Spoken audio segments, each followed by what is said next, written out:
Man, what is happening, my YouTube family? Of course, it is your boy B New. I'm coming at you on this Sunday. And first and foremost, as always, want to send out positive vibrations and blessings to anybody who could be listening.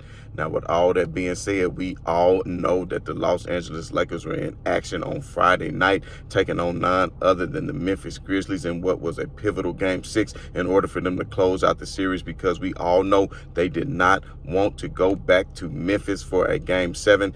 And just as I predicted before the series started, that the Lakers would win in 6 games. And I knew, and I said before the series, and you can go back and watch it, watch every show that I did leading up to this series, that I predicted that the Lakers would win in 6 games. And the reason why I said that, and if you look at the very first show episode that we did right before the series tipped off, was that the lack of Clark and the lack of Steven Adams was going to be an issue for Memphis. They would not have an answer on the inside for the presence of Anthony Davis, who is probably playing some of the best basketball in the league right now. And we're going to get into that just a minute. But of course, one thing that I did want to touch on is a lot of people who want to say LeBron James is getting carried by Anthony Davis.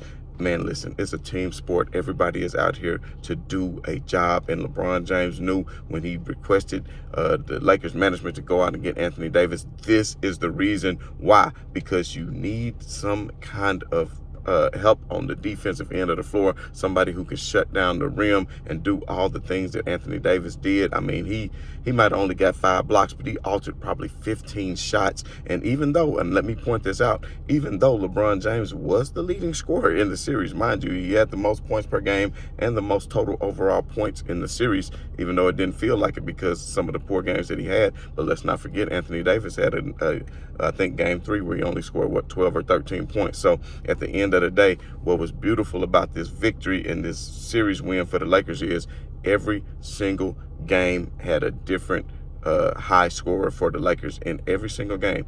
D'Lo was the high scorer in the last game, 29 points, who was really big in the past couple games. And I'm going to, I'll say in Game 4 and in Game 6, of course, and I'm going to speak more about that in just a moment. But D'Lo, he was the high scorer for that particular game. Hachimura was the high scorer, I believe, for Game 3. LeBron was the high scorer for Game 2. AD was the high scorer for Game 4.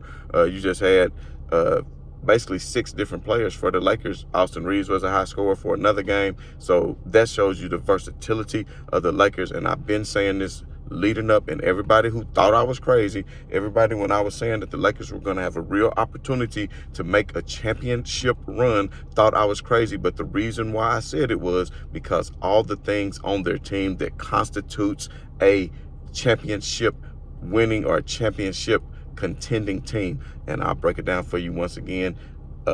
They have somebody who can defend the rim, a rim protector in that of Anthony Davis, which is very important. They have somebody who can be very versatile as a LeBron James, who can pretty much get you whatever you need, whether it's scoring, whether it's assisting, whether it's rebounding, as we saw how he got 20 rebounds in Game 4 in that pivotal game.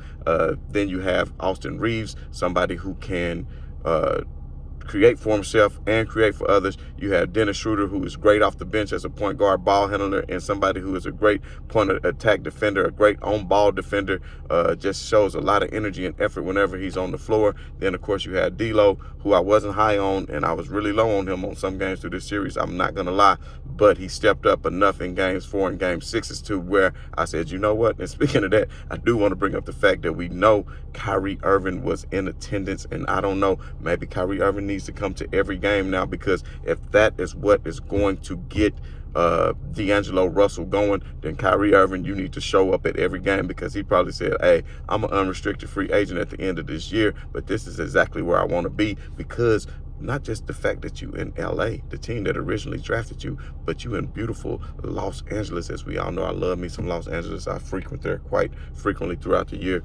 And of course, we all know that being in Los Angeles can afford you a lot of more other benefits as far as being a player, because you're going to get more endorsements, more contract money like that. But ultimately, not only that, but playing with great players like a LeBron James and an Anthony Davis, who wouldn't want to be in that situation? But anyway, at the end of the day, we'll get to talking more about that as we talk about who the Lakers are going to play, whether it's going to be Sacramento or whether it's going to be Golden State. I'm going to get to that here in just a few moments, but just more of a recap of the last game. Of course, LeBron James, who had played very poorly in Game 5, said he would improve in Game 6. And what did he do? He improved in Game 6. 22 points, 5 rebounds, 6 assists, 9 out of 13 for 70%, 2 out of 5 from 3 for 40%, and the highest plus minus on the team, a plus 32. So he was having his way. AD only 16 points, but like I said, was dominant. 5 blocks, but like I said, probably altered at least 15 different shots. There was no way any Memphis player was getting anything easy at the rim, so they better had it going on the outside shot. And I want to talk about a key adjustment. And I know in the last show I said, well, maybe they need to bring in Mo Bamba to help spread the floor. They need a backup center, which I'm still not necessarily against that, depending on who the next matchups is. Like I said, we'll talk about that in just a moment. But he didn't have faith in him because he hadn't had a whole lot of playing time. And I understand that in the playoffs, you shorten your rotation to usually 8 to 9 players. A lot of people just go 8 deep, you know what I mean, and just have those 3 players. But the Lakers have the luxury of having a deeper team. And, Wayne and Gabriel got some good minutes in too. And I'm not against Wayne and Gabriel, but he doesn't have the size of a Mo Bamba. But that's a situation for another day, a conversation for another day. But I did want to point out the adjustment that Darvin Ham made as far as how Dillon Brooks had started to get off, because Austin Reeves was doing his thing against Dillon Brooks in the first few games of this series. I mean, trailing him on the screens, blocking some of his shots from behind, being physical with him, even though Dillon Brooks is a much more physical presence than Austin Reeves, but he was still giving him issues. But Memphis, give them credit, what they started doing was running him off multiple screens. So when they started running him off multiple screens, Austin could keep up maybe one screen, but then the second screen and perhaps the third screen, they was doing them like Steph Curry. And by the time he got to those screens, he couldn't catch up, and Desmond Bane was getting the open looks that he was needing. So with that being said, they started letting, if it was multiple screens, Austin would chase through one screen, but then they would switch on the second screen. They would have D'Lo, then trail the shooter, let Austin switch off to the screener, which I think was brilliant by Darvin Ham and his coaching staff, because that still kept a body on the shooter of Dillon Brooks while he was running off these screens, and it just made it more difficult for him to get into his action as far as having an open look. And that is going to be key when the Lakers play either Golden State or Sacramento. And at the end of this show, stick with me. In just a few minutes, I'm going to give my prediction for today's Game 7 on who I think will be the ultimate winner in that situation. And then at that point, I will in the show. But still kind of going back to what I was saying as far as the Grizzlies, man, they put up a great fight. Even though they were the number 2 seed, they were missing 2 players. But another thing I want to point out is, where's that same energy? Now everybody's saying, oh, well, the Lakers, they didn't have Clark. The Grizzlies didn't have Clark, and the Grizzlies didn't have Steven Adams. That's why the Lakers won. Well, what about when the Lakers didn't have AD? Y'all was saying LeBron still should have won. Keep that same energy. That's all I'm telling y'all. Keep that same energy. And the Lakers not going to have no problems. I'm telling y'all, as they continue to run these playoffs and the younger players gain more confidence. Shouts out to Jared Vanderbilt, man. Jared Vanderbilt, make sure you re-sign that guy in the offseason. For him, what he did in that series, guarding a Ja Morant, was nothing short of amazing. And another adjustment that I saw Darvin Ham made that just came to my mind is, if you notice in that first quarter where Jared Vanderbilt was giving Ja Morant fits and not allowing him to get easy shot opportunities or even giving him much space to shoot or much less get to the basket, once he went out for his rest and they continued to play Ja, or I don't know if it was a foul trouble, but either way, when he went out, even though D'Angelo Russell was still in the game, he brought in Dennis Schroeder and played Dennis Schroeder at the same time with D'Angelo Russell. That way you still had Schroeder guarding Ja Morant, because let's be honest, D'Lo wasn't doing a significantly good job. He's just not the best of defenders, even though he's bringing on the offensive end. But Schroeder is a much better defender. So with that adjustment right there, it had Ja continue to struggle. As a result, of course, the Lakers jumped out to 31-21 in the first quarter, a big lead. And then in the third quarter, which I thought was key because the Grizzlies came out with the ball, they immediately cut it down to like 12 or 14. And what do you know? D-Lo back again. Another couple of threes, man, just like he did in Game 4. And a lot of people who, I want to bring out this point too, who says, oh, LeBron James getting carried by AD. Let's just be totally honest. If that Game 4, if the Lakers lose that Game 4 and instead of going up 3-1 and that series goes 2-2 and then they went to Memphis, they could have been down 3-2. But LeBron James pulled everything out in him to be able to not only hit the shot that took them to overtime, but hit some big shots in overtime as well that ultimately sealed that victory. So for all you haters, man, just please stop it. 38 years old, still hitting game-winning shots, clutch performances, taking them to where they needed to be, put them up by 3-1, because had that not been the case and the Lakers would have dropped 2-2, who knows, and they still lose that other game in Memphis, they would have been down 3-2, and this game wouldn't have meant nothing, and we'll be talking about a Lakers Game 7 today. But we are not, because we are talking about a Lakers getting all these days off for having played Friday night. So now you have a LeBron James and Anthony Davis, both in much needed rest as being the older players on the team, who are going to be off, Saturday, Sunday, Monday, and then take on the Golden State Warriors Tuesday, whereas the Warriors, even though they started off every other game in the series, they had a break in the transition back to Golden State in Game 4.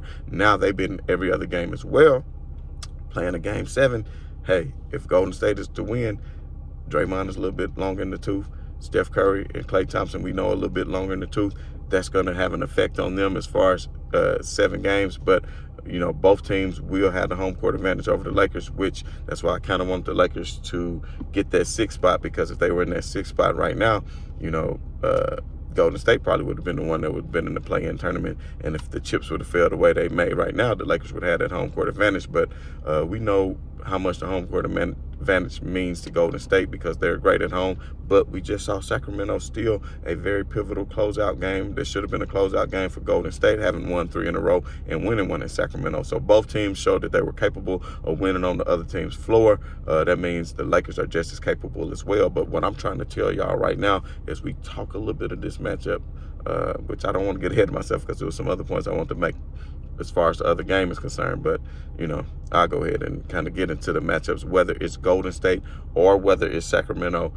The Lakers are going to be too big for them. I'm telling y'all right now, the Lakers going to be too big for them. You talking about a 7-foot Anthony Davis.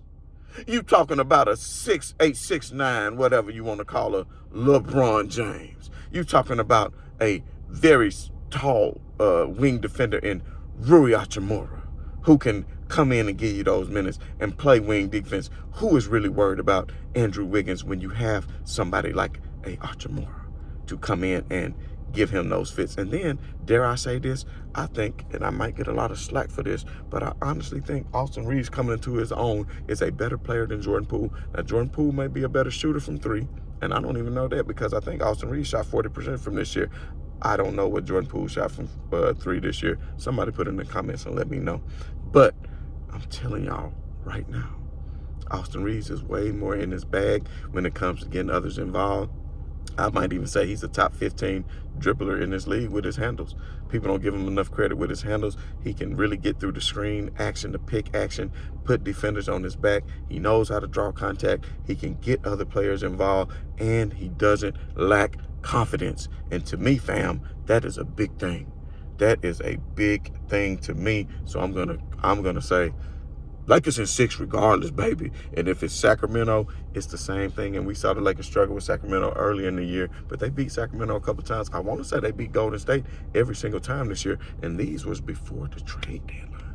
So now that the Lakers are more versatile, they have a Vanderbilt that they could throw at a Wiggins. They have a Vanderbilt that they could throw at Steph Curry. Even I would love to see that matchup. I think he would love to take on that challenge, having just guarded Ja Morant, because the Lakers are great at switching. They're great at closing out. I do want to point out everybody who want to say LeBron James doesn't play defense. LeBron James pretty much held Jared Jackson Jr., a all-star, in check that entire series. So big ups to LeBron James for the defense he was playing, and he was engaged, and he was closing out on three, and he was active in the passing lanes, and he was getting back in transition on the right man and calling out transition. Now, I do want to say the Lakers in transition made a couple of messed up plays. When you see LeBron James trailing you, you give it to LeBron James, not Anthony Davis. Stop fumbling the damn ball out of bounds.